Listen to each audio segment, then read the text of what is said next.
and I'll be your software engineering instructor for today. Today we'll be looking at structuring a full stack MERN application. Structuring a full stack MERN application. MERN simply means MongoDB, Express, React, and Node. All right, great. So we already followed uh, particular instructions from the auto API to create our client version and our server installation of the auth configuration, but I have restructured the app in such a way that I will explain some of the things you need to take note. All right, so the first thing you should note is that at the root of the application I have a client folder which holds my create react app, and you can see it has the create react app. I moved my create react app into the client folder, and I have my server folder that holds the server files, that is the backend files. So the create react app, I believe you are familiar with, as its own package JSON and package lock.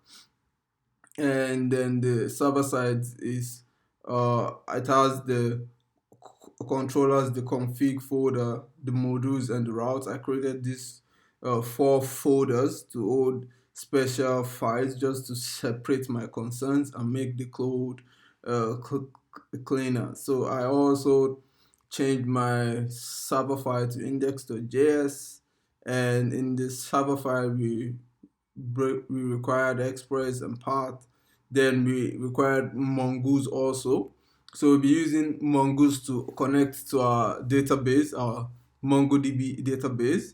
And also I am bringing all my routes in from here, from the server routes folder. So in the route folder, there's an index.js, which has some basic route configuration in it. So we can just import all the routes and then use our routes on the app over here, just like I did there. So you can pass in the app after you create your new Express app from here, then you can pass it into these routes. So in the routes, what we are doing is to export a function that defines all of our routes, and we have our app here.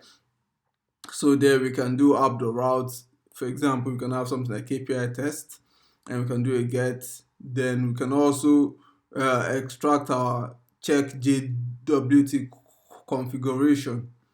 So we can extract our JWT configuration into another file. I will explain that in a minute.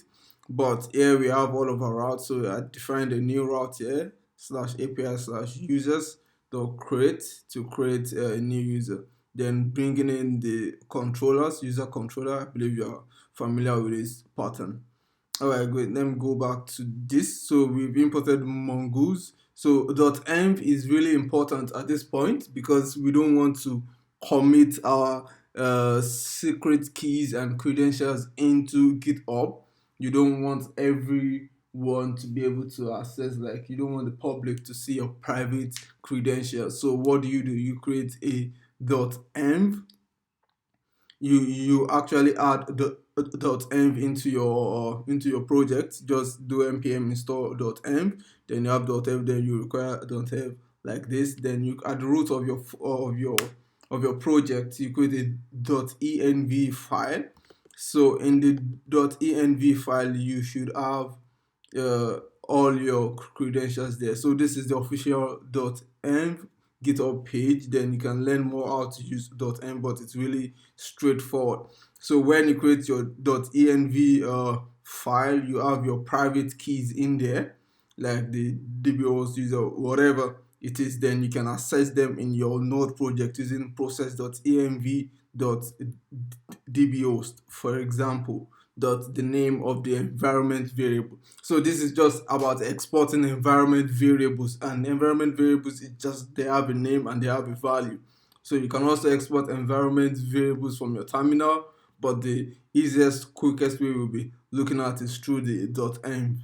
So great. So you bring in .env here, and I have some environment variable in my .env. I don't have to show you that for now since it's private. So you have also here where I did app.use. So I'm always expecting a JSON in my Express API.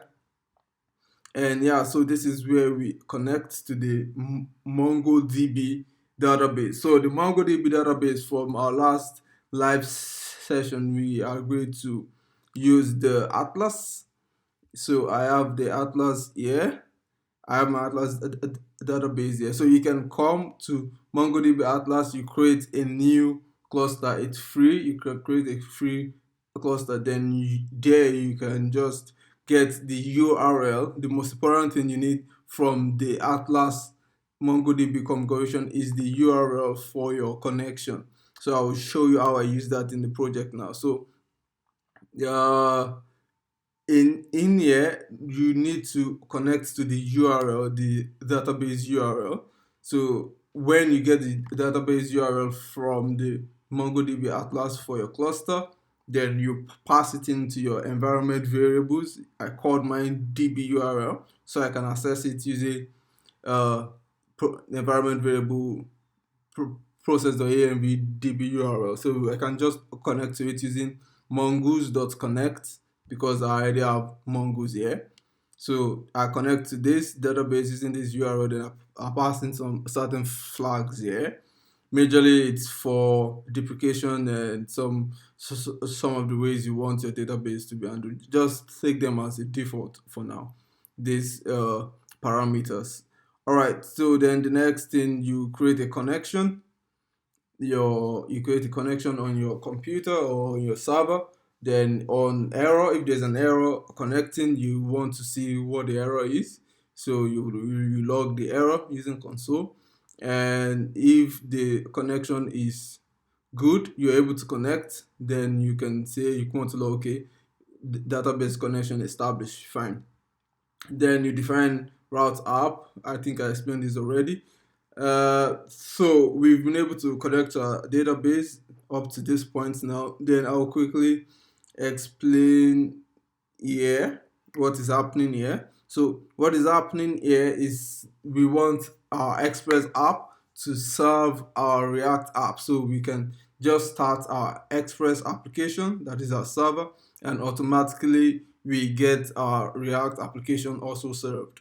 So we don't have to start any special server for the React application, because after we do this, we want to create a production build of our app, then deploy it on whatever platform we want to use. So yeah, the build we'll be using is in the client, so in the client folder, and it's in the directory build. So after you run create react app build, so I think this is the build, uh this is the build script. So when you run the build script in the client application, you create a new build folder. And so in the build folder, you have everything that represents your React app, your HTML, your JavaScript, everything. It's been compiled and compressed to a production ready app in the build. So we then reference that from our Express application. So Express serves that build folder as a static app, literally. So the next thing we do here is to do an app.get slash star. So whatever route that we don't define, so this is important that they come after you define routes, yeah, because route is you declaring all your Express routes, and this will represent all other front end routes. So whatever front end routes you get that is not defined in route, they will be routed to your client's build. So React is going to undo any other route that is not defined here. Okay, great. You can also see here we use process env.port. So in case you have an environment for your environment variable for your port, not 4,000, but we use a default of 4,000. Great. Then let me then go in here to explain what we did for the config.org. So I created a config folder where I exported the auth, the auth, the auth mechanism. So the auth mechanism we chose to use is the auth O. So everything around the JWT check is happening here in the auth.js, and you can just use check WT on any route you desire to restrict access to. So I created a test one here, which is like the test to be sure that the JWT is working properly. And so in the auth, we do I extracted most of the thing we had here before to clean up the index server file and extracted them here, the JWT, all this. Also, I brought in my .env because I'm using some environment variables here also, like the auth domain, auth audience, they are all now in the environment variable. So the same configuration as the last time, the check JWT is like so, and we define some default parameters here. Yeah, we can use auth OJWT authentication. So that's it. That's what we have for check JWT. Okay, great. Then I'll quickly go into how I created a user schema and a user object, then a user API. Right. So this is the user API. So I namespace all my backend routes to be within the slash API uh, namespace or context. Why? Because I don't want it to uh, interact with the front end APIs. Yeah, so I might also have a slash users in the front end, but I want this to be separate enough just to create more clarity and less confusion. All right, so the route is slash API slash users, and there's a post on it. So the post on this endpoint will do a create. So the user resource is from the user's controller. Then I can do a create when I do a post here. So the user's controller, what it does is to uh, import or get the user model. So the user model is the mongoose schema that defines what the user should look like. All right, so I think I'll just remove this. I had this for debugging. So the user model, maybe I can show you that after you've made your connection to MongoDB around here, then you can define user.model.js. So in the user model.js, you just define exactly what you want your user to look like. I will come back to the user's controller in a second.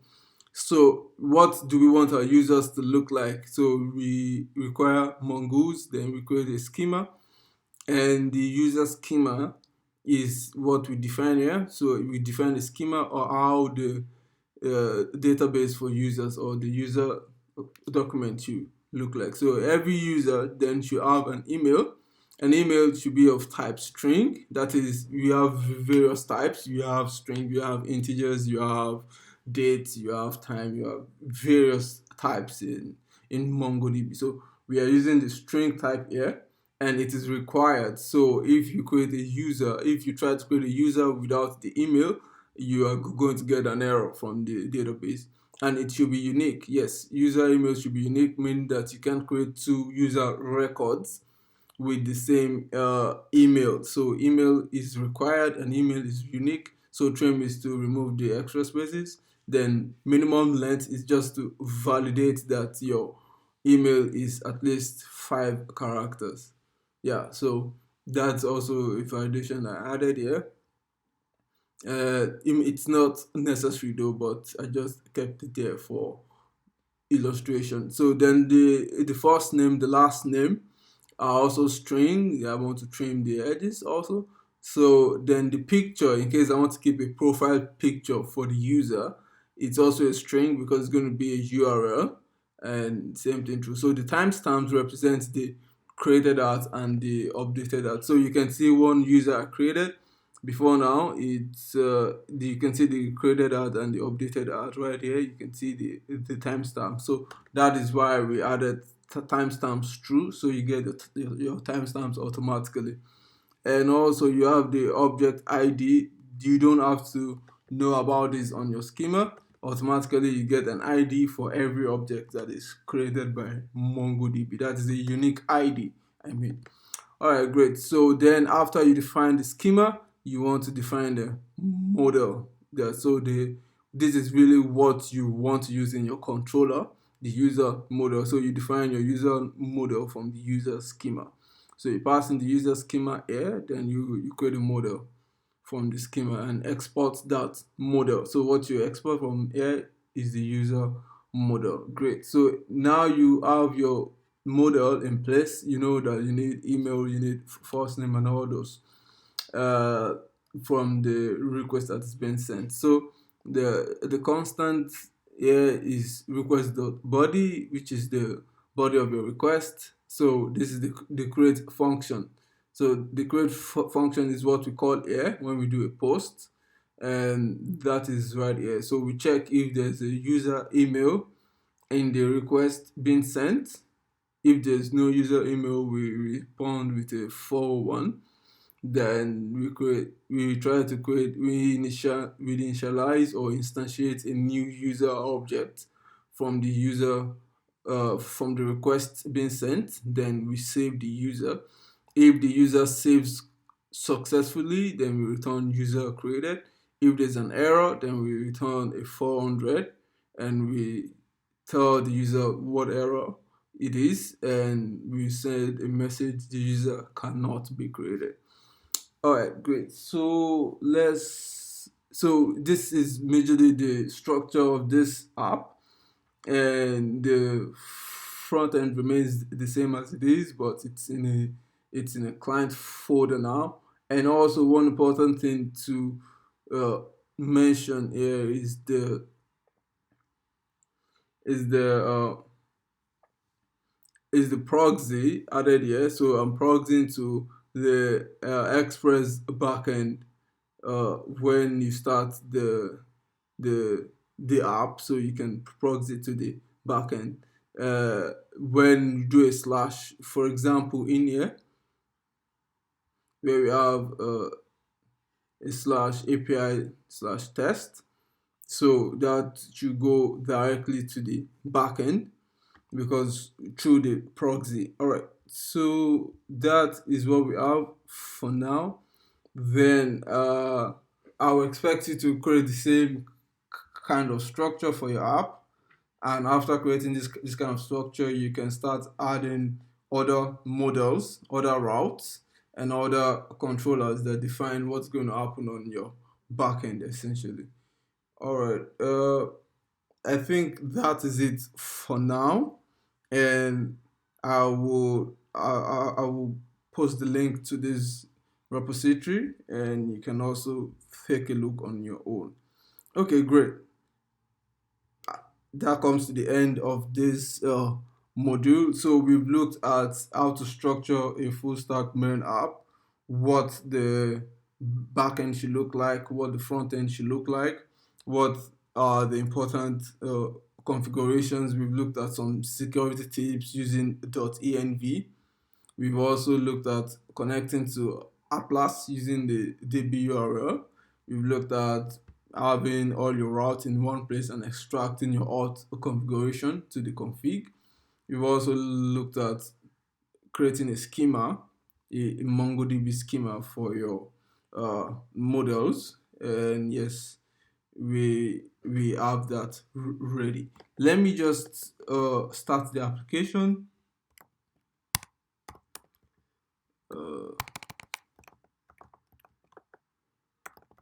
So I can use node-mon to start the application because so that it can restart on its own. And yeah, the app is here. So I can do, so you can see it's all started on 4,000, and it's serving my React app. And I can do a login round trip using auth.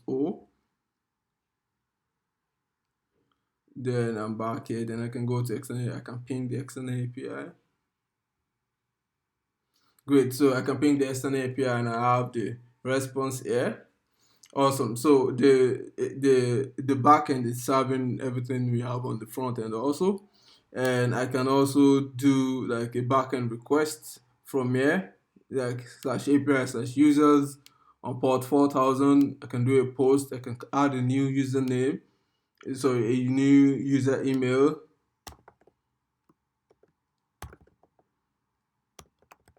Then I can add the first name here.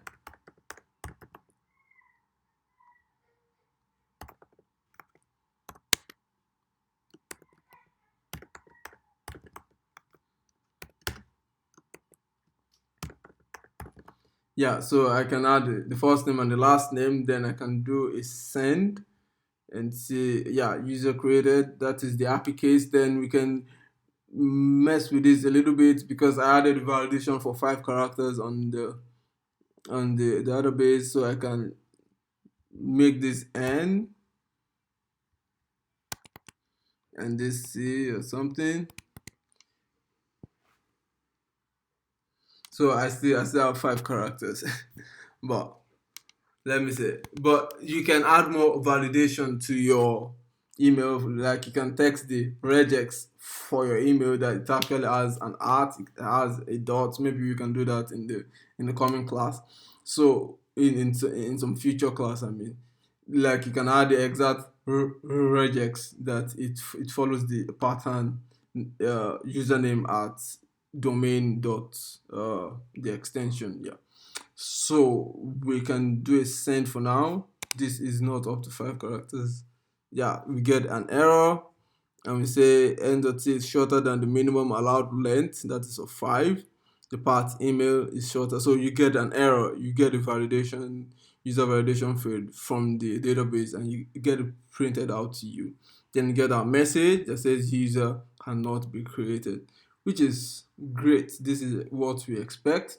I want you to give this a try, set up your app, and make sure you are using all the best practices that are also identified there, like extracting your configs to an environment variable.